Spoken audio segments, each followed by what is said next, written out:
माता सीता के विवाह की कथा बहुत ही सुंदर और पवित्र है।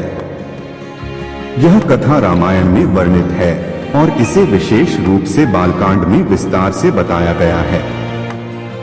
सीता जी का जन्म माता सीता का जन्म मिथिला के राजा जनक के यहाँ हुआ था। एक दिन राजा जनक हल जोत रहे थे, तभी भूमि से एक दिव्य कन्या प्रकट हुई। राजा ने उसे अपनी पुत्री के रूप में स्वीकार किया और नाम रखा सीता, क्योंकि वह हल की नोक सीत से प्रकट हुई थी। माता सीता को वैदेही और जनकनंदिनी के नाम से भी जाना जाता है। शिवधनुष और जनक का संकल्प। राजा जनक ने सीता जी के विवाह के लिए एक कठिन शर्त रखी।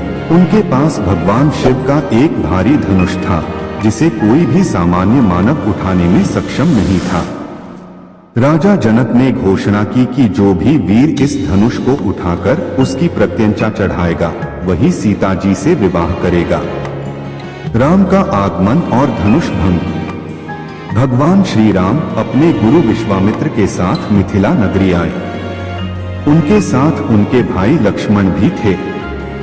जब सभी राजकुमारों ने धनुष को उठाने का प्रयास किया, लेकिन असफल रहे, तब श्री राम ने गुरु विश्वामित्र की आज्ञा से शिवधनुष उठाया और जैसे ही उन्होंने उसकी प्रत्यंचा चढ़ाई, वह धनुष 2 टुकड़ों में टूट गया।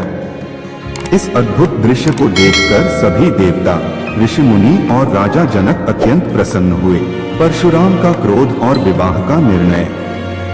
शिवधनुष टूटने पर भगवान परशुराम अत्यंत क्रोधित हुए, क्योंकि वह उनके आराध्य शिव का धनुष था।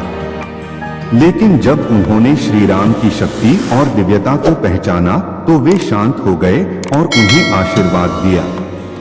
श्री राम और सीता का विवाह। धनुष यज्ञ में श्री राम की विजय के बाद राजा जनक ने यह शुभ समाचार अयोध्या भेजा। राजा दशरथ बारात लेकर मिथिला आए। वहां विधि पूर्वक श्री राम और सीता का भव्य विवाह संपन्न हुआ। इस विवाह के साथ ही भरत और मांडवी, लक्ष्मण और उर्मिला तथा शत्रुघ्न और श्रुतकीर्ति का विवाह भी हुआ। विवाह का महत्व। सीताराम विवाह केवल एक पारिवारिक आयोजन नहीं था, बल्कि यह धर्म और प्रेम का प्रतीक था। यह विवाह हमें यह सिखाता है कि विवाह केवल सांसारिक बंधन नहीं, बल्कि आत्मिक और दिव्य मिलन होता है।